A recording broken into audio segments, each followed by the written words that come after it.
where the home is and help it. We try to build a shelter in their neighborhood and see how.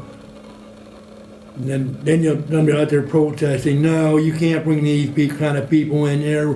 They're going to be crime and drugs. And Right. that's what I say. It's a NIMBY story, not in my backyard. They perceive homeless We as see homeless as being drunks and Yep. drug addicts and thieves. Yep. You know, fine if they're, 6 blocks away. Oh yeah, help them, do what I can. Right. Okay, fine. Then why'd you bring somebody in your house? Oh no, we can't do that.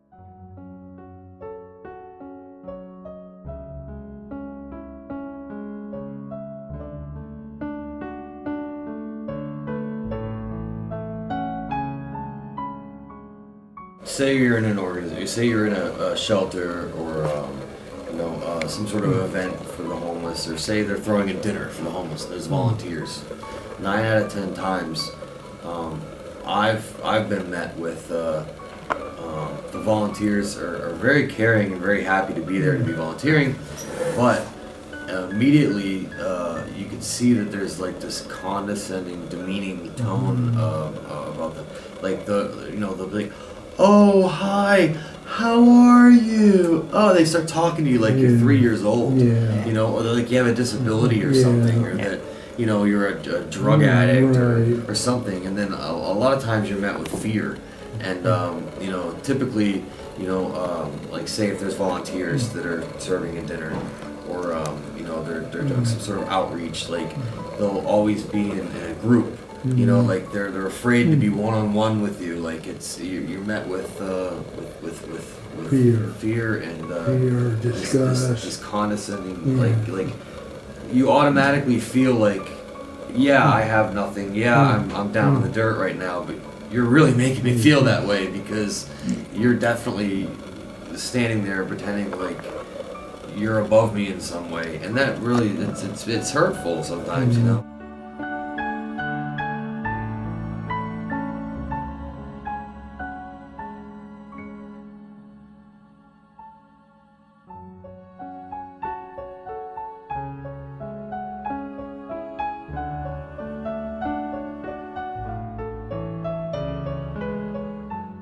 Well, it was actually when I was a student at Cabrini College, and one night I was driving home to spend a little time with my mom, and at the time they were doing a lot of construction in Center City on Vine Street, and I got lost.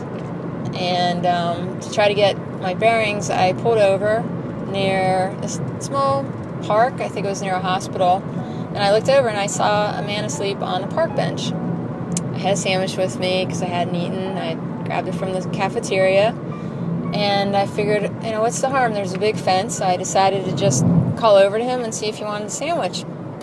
And as soon as I called over, he jumped up and ran to the fence. And I could hear my mom in the background, in the back of my head, saying, "Don't talk to strangers."